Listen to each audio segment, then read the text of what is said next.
Is it compatible with fairness to call the trader a useless member of society, one that stands between producers and takes toll of the goods that are exchanged? That is a proper question, for we have seen that although money intervenes in order to facilitate exchange, the appropriate fact is that commodities are exchanged for commodities. The pure wheat of Canada for the railway material of Warwickshire, the beef of the Argentine for the woolens made and prepared in Bradford. The farmer of the far stretching fields beyond Winnipeg works perhaps for the purpose of feeding the operatives in an engine shop at Birmingham.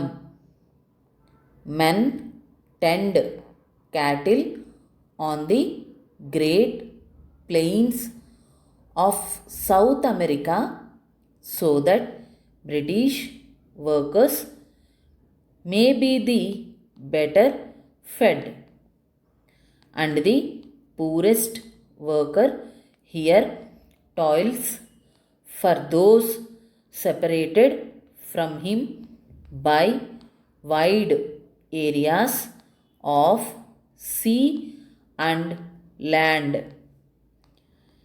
It is not improper or inaccurate to say that we are all exchanging services.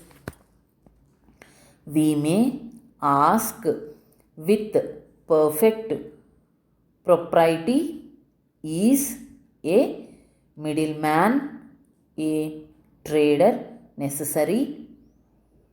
We are prepared to say that he is. It needs little thought or comparison of argument to bring home to ourselves how indispensable the trader's work is.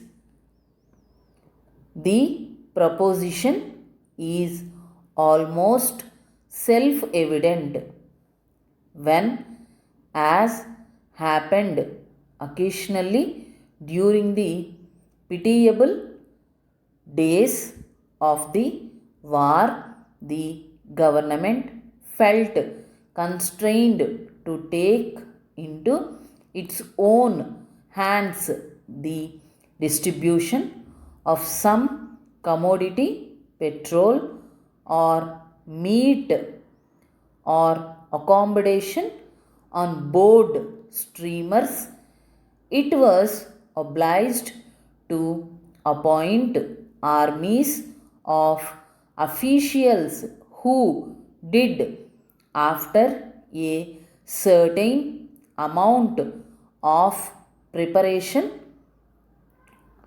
and training, what traders had done cheaply and smoothly before.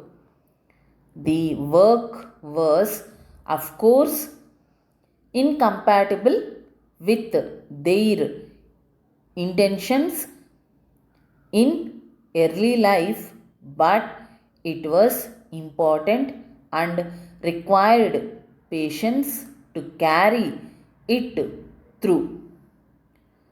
There is no essential difference between the work of the trader and the work of another man. The trader is helping to move products, and to move things is the only act that man is capable of. The trader helps the commodity along its lengthy journey from its production to its consumption. The trader seeks to place commodities where they shall be of most service for men. That is his purpose or business in life. He must know where the best and cheapest commodities are to be had. He must know also where these commodities will satisfy the keenest demand.